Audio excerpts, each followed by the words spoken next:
페이지 9페이지 보시면 자, 기초에 대해서 이번 시간에 보도록 하겠습니다. 9페이지 자,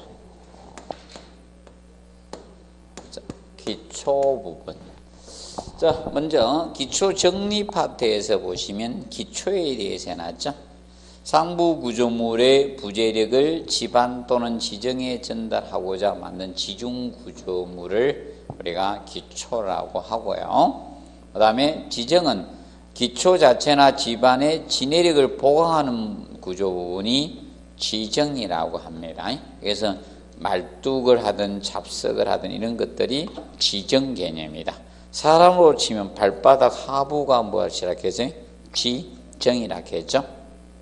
그 다음에 동결선, 동결심도는 옛날에 자주 언급을 했습니다.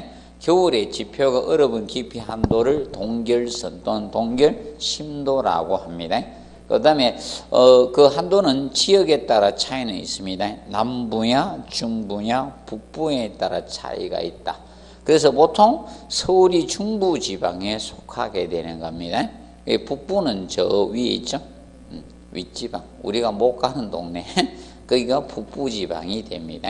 항해도부터 북부로 봅니다. 자, 그리고 기초는 부동치마를 방지하기 위해서 반드시 동결선 이하에 설치해야 됩니다. 그래서 이거는 예외 조건이 없어요. 아무리 경미한 건축물이라도 동결선 이하에 배치를 해야 됩니다. 부동치마를 방지하기 위해서. 그리고 독립기초에서 지중보, 보통 기초보, 연결보라고도 하죠. 주각을 고정 상태로 해서 부동치마를 방지를 우리가 해 주셔야 됩니다. 그래서 주각이란 것은 기둥의 응력을 기초로 전달하는 그 기둥의 하부하고 기초가 맞닿는 부분이 뭐라 했어요? 주각 부분이라 했죠. 그래서 주각을 고정 상태로 해서 기둥의 이동 방지나 주각에 주는 힘 모멘트를 받아줌으로써 부동치마를 방지하는 역할을 우리가 하게 됩니다. 그리고 5번에 다른 형태의 기초나 말뚝 등은 한 건물에 혼용하면 부동치마 위험성이 증가됩니다. 그래서 항상 기억하십시오. 동일 건축물에서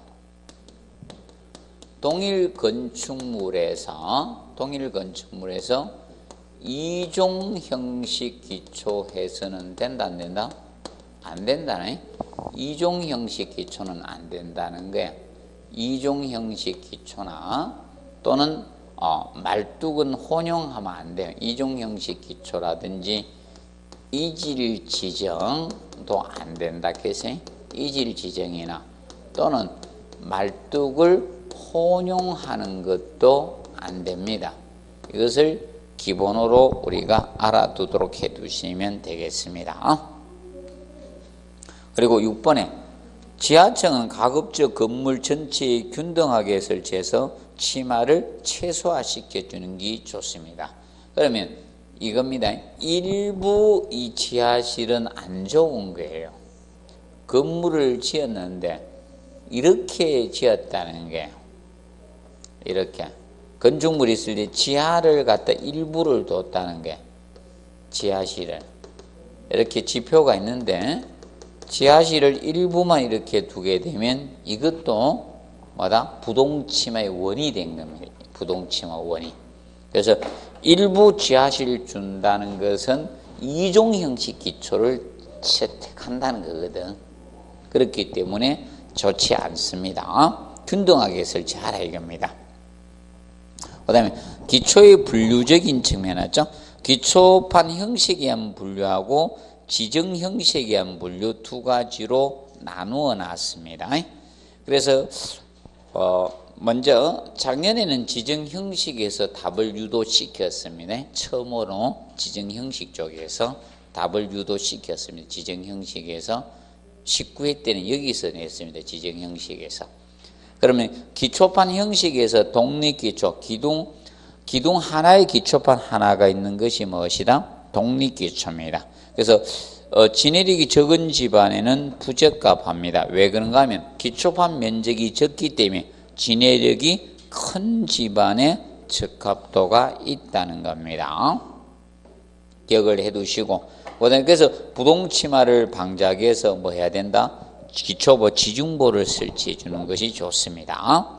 그리고 복합기초는 2개 이상의 기초, 하나의 기초판이 받치는데 이것은 명심하십시오. 자, 기둥의 배치 때문에 발생한다 했죠. 그래서 2번에 2개 이상의 기둥이 근접해 있는 경우나 또는 대지 경계선에 접근해서 독립기초를 만들마다 여지가 없을 경우에요. 그래서 이건 기둥의 배치 때문에 설계되는 거다. 그래서 예를 들어서 이겁니다.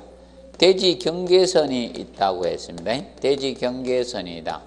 그러면 기둥의 배치가 대지 경계선 가까이 배치가 되다 보니까 독립기초를 만들 땅의 여지가 없죠. 이럴 때 무슨 형으로 만든다? 사다리꼴 모양으로 만드는 거예요. 이렇게 해서 기초를 사다리꼴 모양으로 기초를 이렇게 만들어서 2개에서 내려오는 하중을 사다리꼴에 무게 중심을 통해서 전달하겠다. 이것이 무슨 기초? 복합기초다. 자, 복합기초는 그래서 주의할 것이 이겁니다. 얘는 연약 집안에 사용하는 기초는 아니다. 복합기초는. 그래서 연약 집안에 사용할 수는 없습니다. 진해력이 적은 집안에 사용할 수는 없다. 그래서 무슨 기초가 연약 집안에 사용하는 기초다? 연속기초하고 온통기초. 얘들이 연약 집안에 사용할 수 있는 기초란 점 기억하시고, 연약 집안에 사용할 수 있는 기초는 연속과 무슨 기초? 온통기초입니다. 연속과 온통기초가 무슨 집안? 연약 집안에 사용할 수 있는 기초가 됩니다. 그래서 2번씩 냈었어요. 연속기초하고 온통기초가. 그래서 연속은 벽돌은 일렬의 기둥을 연속적으로 받치는 기초가 연속기초, 줄기초라고 되죠. 그래서 이제 조적조 건축물의 기초가 무슨 기초? 연속기초, 줄기초입니다. 왜냐하면 조적조는 고층을 지을 수는 없잖아요. 지금 2층 이하로 축조해야 되잖아요. 그래서 건물의 하중이 적으니까 연속기초로 가고, 그 다음에 2번 꼭 체크하시고, 진해대기자가 독립기초로 알맞지 않는 경우에 무슨 기초? 연속기초로 가는 거예요. 연속기초. 진해대기 적어서 독립기초로 알맞지 않을 때. 자, 근데 온통기초는 자, 건물 바닥 전체를 뭘로 한다? 기초로 한다. 그래서 사실 3번 가지고만 냈어요. 지금까지는.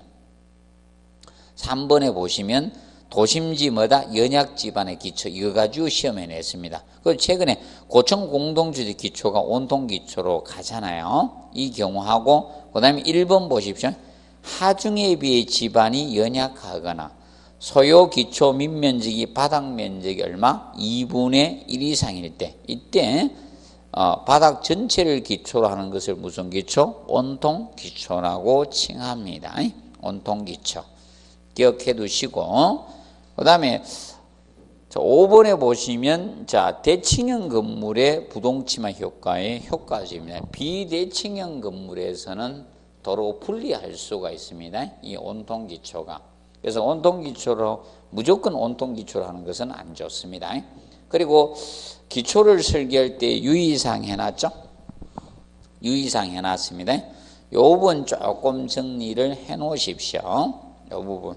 그래서 앞으로 시험 지문에 여기에서 언급했었거나 앞으로 언급할 수가 있습니다. 그래서 먼저 기초는 상부 구조의 하중을 충분히 집안에 전달할 수 있는 구조로 해줘야 돼요. 그래서 여러분 어떤 데는 독립 기초로 하고 어떤 데는 연속 기초로 하고 줄 기초로 하는 경우도 있고 온통 기초로 하는 경우도 있는 겁니다. 그리고 2번은 우리가 다룬 거고, 그 다음에 3번 기초는 그 지역의 동결선마다 이하의 설치를 해 주셔야 됩니다. 그리고 동일 건물의 기초는 이종 형식 기초는 이질 지정을 해서는 안 되고요. 그 다음에 땅속에 경사가 심한 굳은 지반 위 올려놓을 때는 기초는 슬라이딩을 위험성이 있죠. 그거에 대한 고려를 해 주셔야 됩니다. 미끄러질 수가 있다는 겁니다.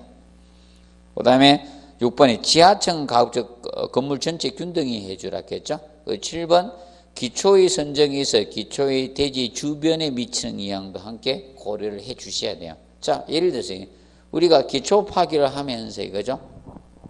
온통 땅 파기를 하게 되면 지하수가 이동되면 인접 지반이 뭐가 될 수 있습니까? 침하가 될 수 있잖아. 그래서 여러분들 주변에 공사 보면 여러분들 이거죠. 도로나 인도 같은 데 어떻게 막 내려앉죠. 많이 보셨잖아요. 옆에 공사하면 막 여러분들 걸어 다니죠. 저 인도 부분이 문제가 심각하죠. 그래서 저는 그런 데 될 수 있으면 안 걸어가려고 노력하고 언제 신고를 생길지 모르거든. 그래서 앞에 묵은 사람이 지나가거든. 슬쩍 지나가면 됩니다. 그 사람이 지나가도 붕괴 안 되면 내가 지나가면 붕괴 안 될 거 아닙니까? 자, 보시고, 그 다음에 이제 지정 형식에 따라서 무슨 기초? 직접 기초. 자, 직접 기초는, 자, 이것을 직접 기초라고 합니다. 거기 해놨죠?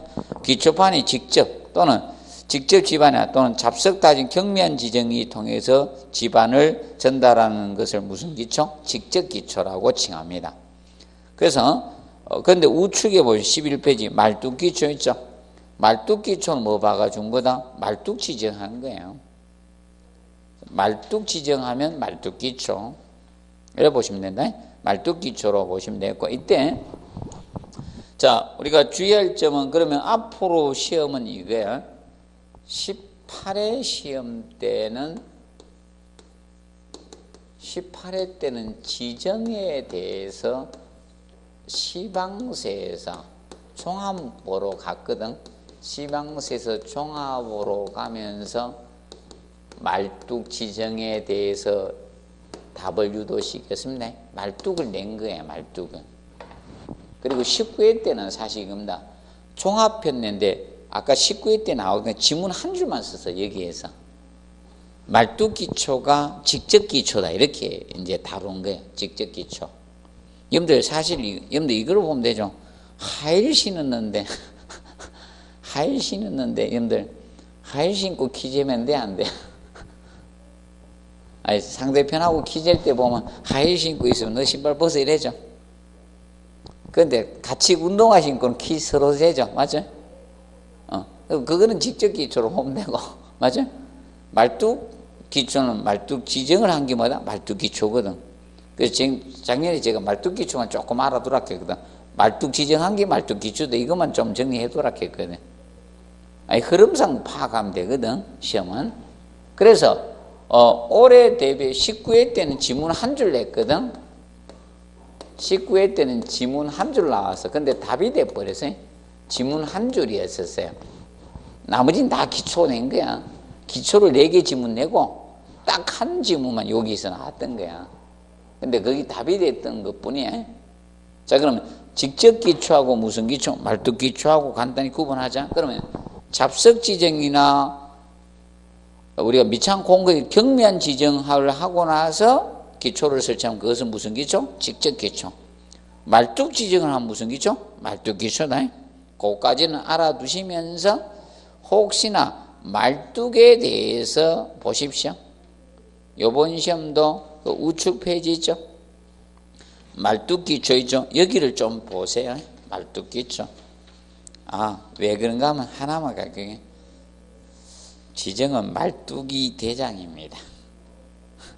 항상 기억하세요. 지정에서 누가 대장이다? 말뚝이 대장이야. 그래서 말뚝에서 답을 유도하는 거예요. 항상 기억하세요. 말뚝에서 유도합니다. 앞전 시험도 지문 하나 썼는데 말뚝 가지고 이제 다룬 겁니다. 말뚝 기초가 직접 기초다 이렇게 한 거예요. 자, 그래서 이제 정리해 놓으시고, 그 다음에 이제 이 말뚝에서 이제 시험 냈던 거는 지문에 2번 있죠. 2번 보시면 이것이 시험 지문에 썼었어요.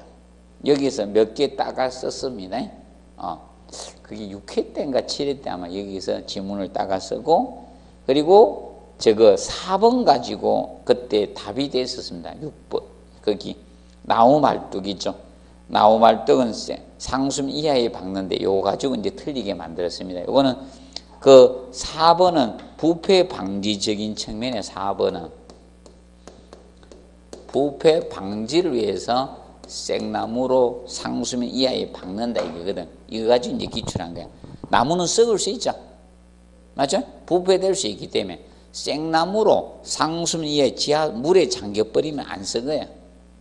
그럼 몇백 년 간답니다.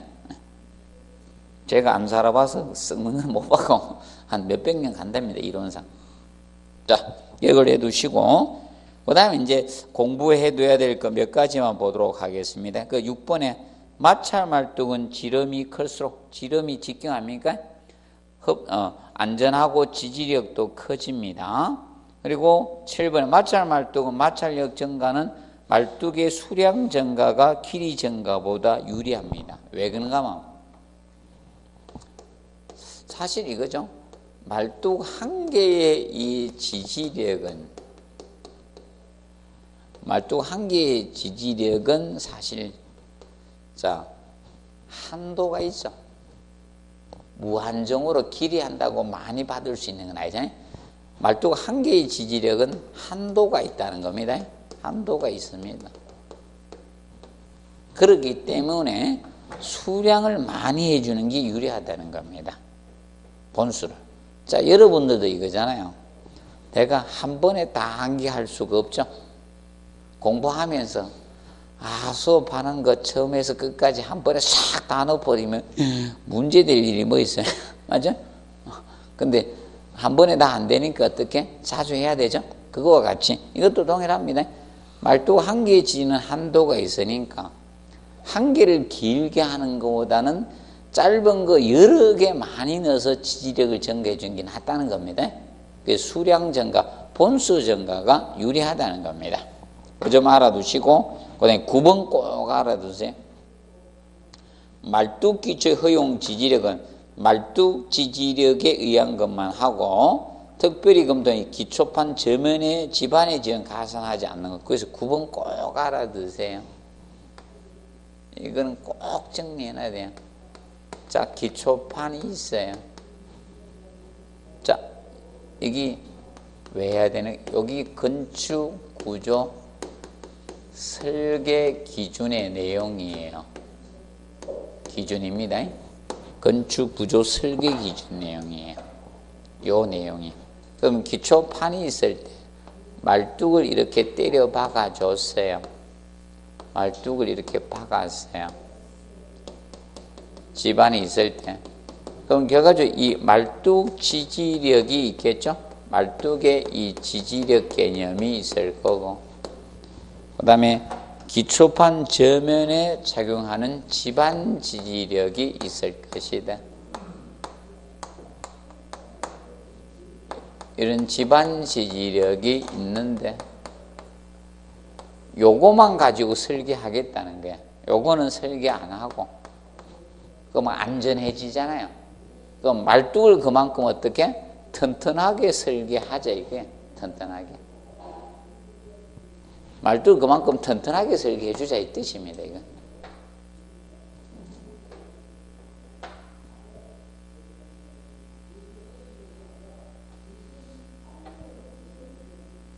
요것만 가지고 설계해 준다. 이거는 안전율로 보자는 겁니다. 사실 이 집 기초판 면적이 크다 보니까 흙하고 접하는 면적이죠. 접지압 때문에 어느 정도 지지력이 있을 거 아닙니까?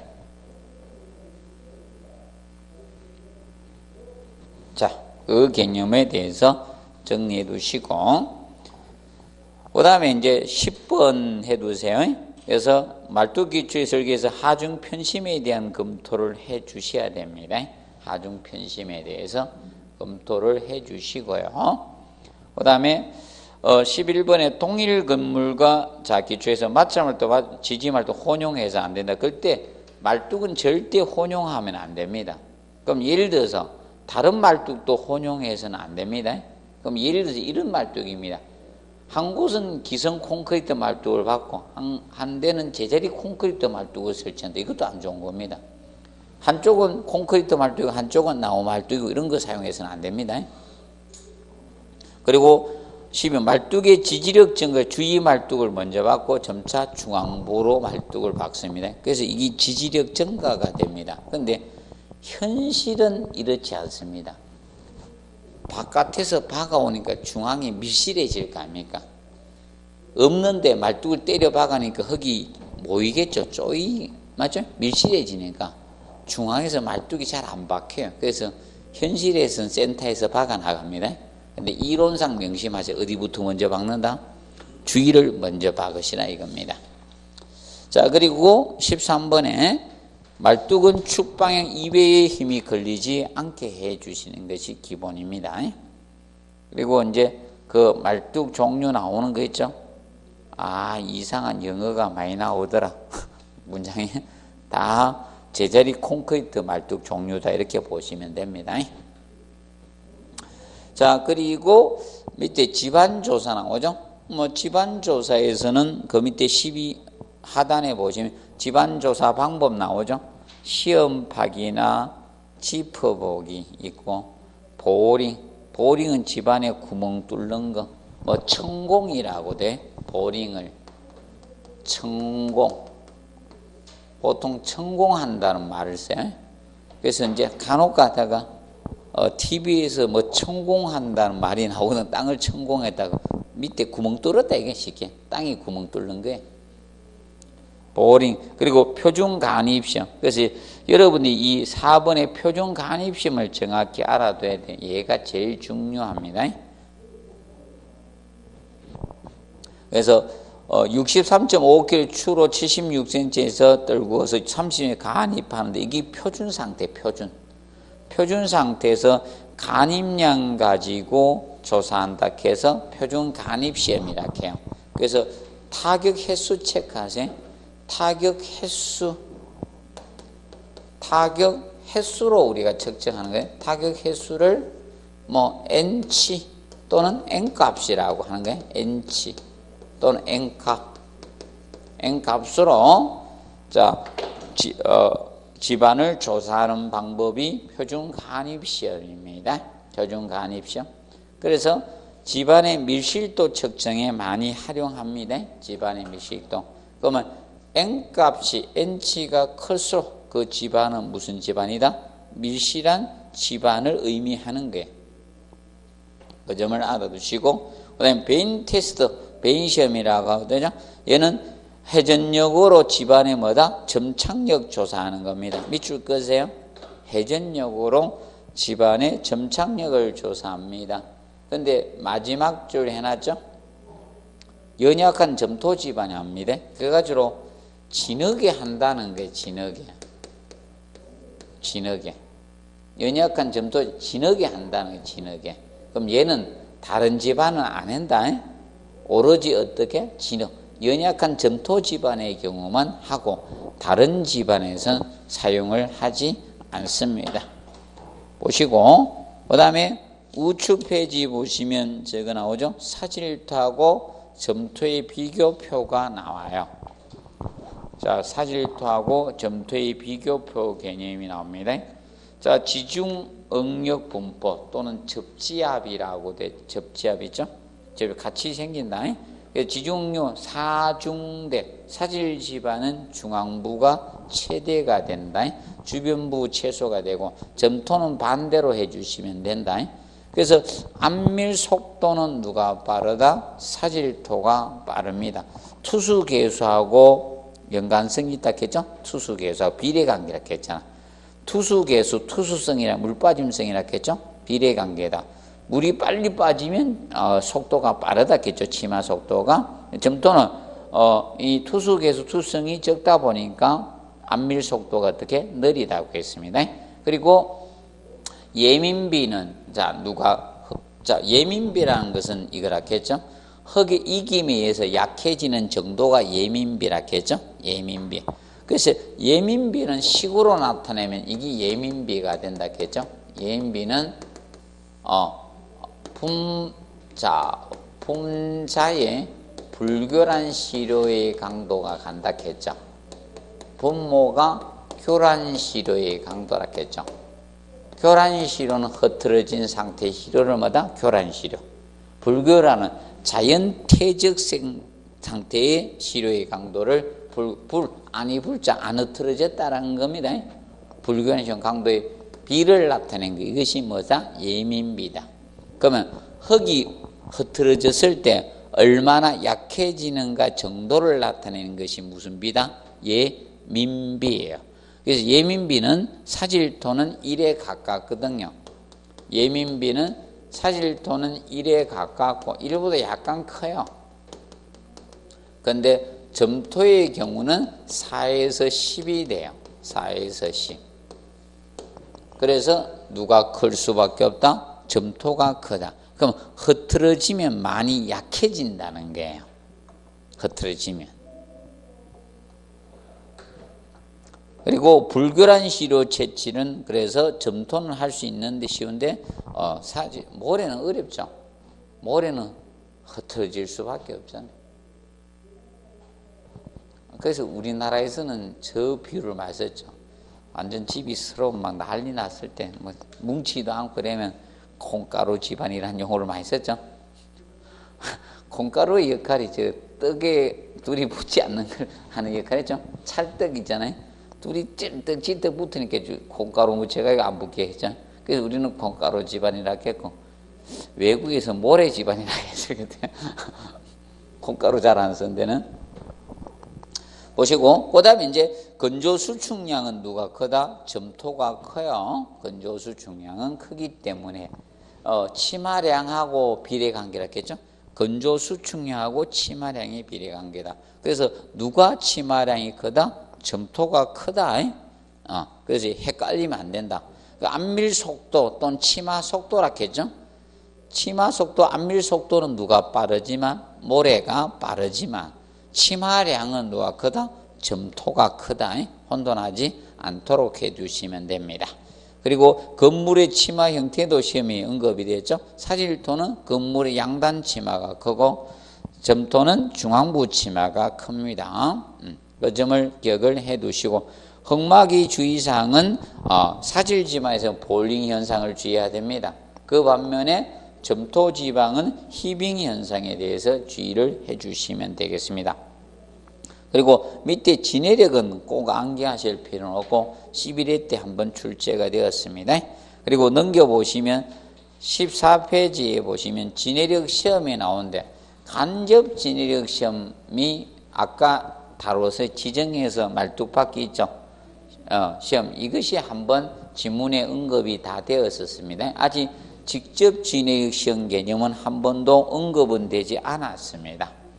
자, 그럼 직접 진해력 시험은 평판, 제하판에다 직접 하중을 가해서 힘을 측정한다 해서 뭐다? 직접 진해력 시험 또는 평판 제하 시험이라 하는 거야. 제하가 하중을 가하는 것을 뭐다? 제하라 했잖아. 하중을 가해서 측정을 해 보겠다는 겁니다. 그래서 거기 기억 보시면 시험은 원칙적으로 예정 기초 저면에서 행해야 된다. 그래서 지표면에서 행하면 안 돼. 지표면에서 시험을 하는 것이 아니라 어디에서? 예정 기초 저면. 기초가 들어설 예정면에서 하라는 겁니다. 거기서 이루어져야 되겠고, 그 다음에 제하판의 지름은 300mm 표준으로 잡고 있고요. 그 다음에 매해 제하는 10km 또는 예정 파괴정 5분의 1 이하로. 그러면 제하를 한꺼번에 제하하지 말라 이거야. 5분의 1 이하로 하라는 것은 최소한 제하를 몇 단계 이상 하라? 5단계 이상으로 하라 이겁니다. 5단계. 5단계 이상으로 한다. 그래도 우리도 시험이 너무 빨리 쳐서 좀 문제. 조금 7월 달에 쳐가지고 우리도 제하를 몇 단계로 나눠서 가야 되는데 맞죠? 너무 빨리 시험 치다 보니까 단계를 오래 갈 수는 없잖아요. 그래서 다른 개념이 제하를 몇 단계 이상으로 한다? 한꺼번에 많이 가해서 하는데 조금씩 자꾸 추가로 더 많이 가라 그 뜻 아닙니까? 제하를 5단계 이상 해주라 이거야. 제하를 5단계 이상으로 해주라는 겁니다. 5단계 이상으로. 제하가 하중을 가하는 걸 뭐라 했다? 제하라 했잖아요. 그러면 예를 들어서 1톤 가하고 나서 추가로 1톤 더 가하고 1톤 더 가하고 이렇게. 이해되죠? 그렇게 가라 이 뜻입니다. 자, 그리고 이제 시험이 나오게 되면 혹시나 미연 가지고 다룰 수가 있습니다. 미연 가지고. 그래서 보시면 허용 또는 총체 2cm일 때 극한지 3분의 1 또는 항복 2분의 작은 값을 뭐다? 단기 그거 형광펜으로 끌어오면 돼요. 단기 허용 진위로 본다. 그걸 단기. 장기가 아닌 뭐로 본다? 단기로 봅니다. 그 값의 2분의 1을 장기 허용 진위도록 하겠다는 거예요. 그래서 다른 시험은 내면 거의 리얼 가지고 내요. 혹기 들어가면 리얼 가지고. 실수? 미음이다. 5번째 있는 거죠. 미음. 자, 보시고. 그 다음에 이제 부동치마에 대해서는 그 원인과 대책 개념이 나오는데, 대책 개념이 나오고 있는데, 대책 개념상 우리가 보실 때, 자, 보통 이겁니다. 부동치마가 생기면, 자, 건물이 사실 이 개념이죠.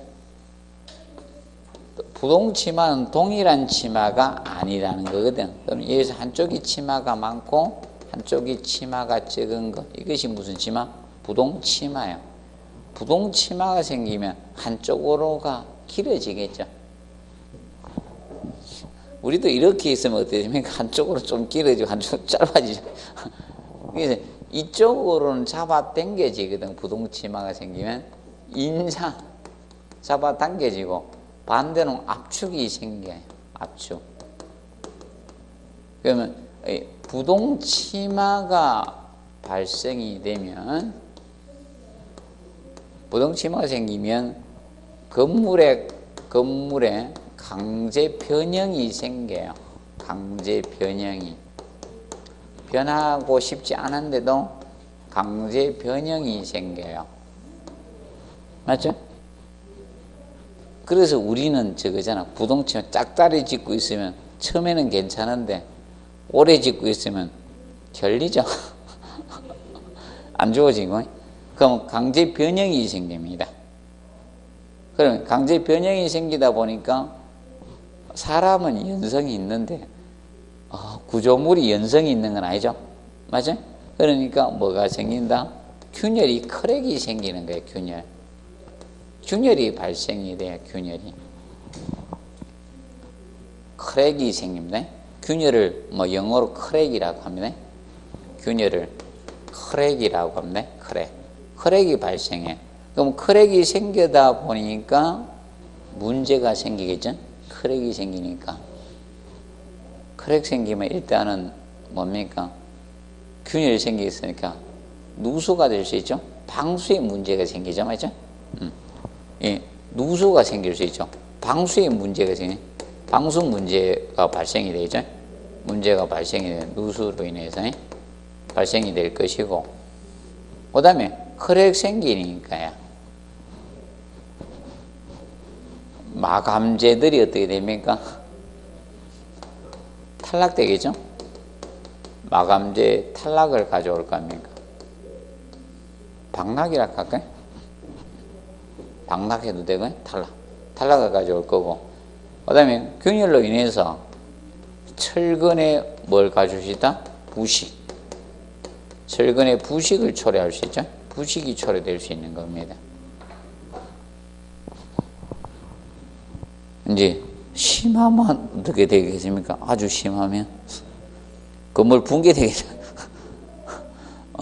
부동치마 심하면 건물 확 쓰러집니다. 잘못하면 붕괴도 가져올 수 있는 겁니다. 이런 문제점이 생길 수 있는 겁니다. 그래서 방지대 대책 보면 우측에 상부 구조는 건물 중량이 뭐다? 경량, 무게를 줄여라 이거야. 그리고 하중 분포를 어떻게 균등한다. 이것이 가장 효과적인 방법이에요. 그래서 여러분들 이겁니다. 뻘에 사람이 서 있으면 어떻게? 빠지잖아요. 왜? 누워서 어떻게? 빠져나오라겠죠? 누우면 하중이 분산되잖아요.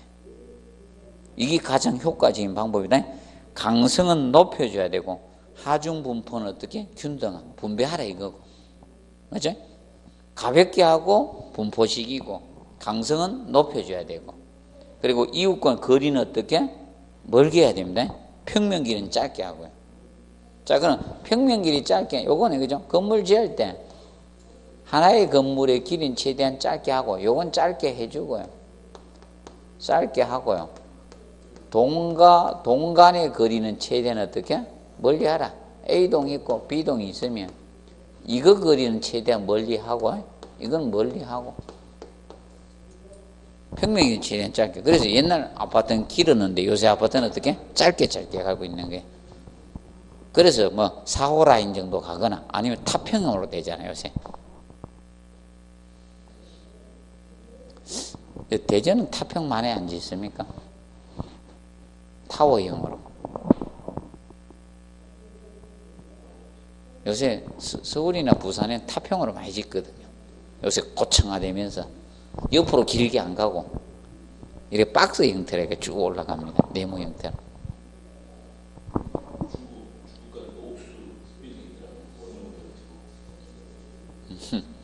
네. 그래서 이 요새 흐름이 약간씩 이렇게 달라지고 있는 겁니다. 그래서 최대한 짧게 가고 있는 겁니다. 자, 그리고 우측에 보시면 하부 구조 있죠? 지하철 설치해주고, 그 다음에 기초 4호관을 어떻게 연결해 주시고, 마찰 말뚝 요 가지고 냈었습니다. 3번 가지고. 마찰 말뚝 사용인데, 마찰 말뚝 사용을 피한다. 이렇게 낸 겁니다. 그리고 경결 지반에 지지시켜주고, 지방 계량공법 채택을 해주라 이겁니다. 그래서 밑에 지방 계량공법 나옵니다. 그래서 바이브로 플로테이션 공법 나오죠. 바이브로 플로테이션 공법이 뭐다? 진동 타진 공법. 진동 타진 공법이죠. 바이브로 플로테이션 진동 타진 공법. 그래서 이거는 모래 지반의 효과가 좋습니다. 다져주면. 자, 왜 그런가 하면 점토 지반은 투수성이 나쁘다. 물이 잘 안 빠져. 그러면 물이 있는데 진동 주면 효과가 없어요. 그래서 뭔가 하면 강제 탈수하면서 진동을 줘야 돼. 그러면 보통 점토지만 강제 탈수하면서 진동을 줘야지 다져줍니다. 그 다음에 탈수공법, 물빼기 공법은 웰포인트 공법. 이거는 웰포인트는 어디에 쓰는 것이다? 모래입니다. 모래 집안에 자 우리가 사용하는 탈수공법이 웰포인트 공법이고, 그 다음에 샌드 드레인이나 페이퍼 드레인. 페이퍼 드레인을 다른 말로 뭐다? 플라스틱 드레인이라고도 하십니다. 플라스틱 드레인. 페이퍼 드레인. 그러면 샌드 드레인은 모래 말뚝, 모래 기둥 또는 모래 말뚝을 형성해서 물을 빼낸 거고, 점토 집안에. 그 반면에 페이퍼 드레인, 플라스틱 드레인은 뭐다? 흡수지.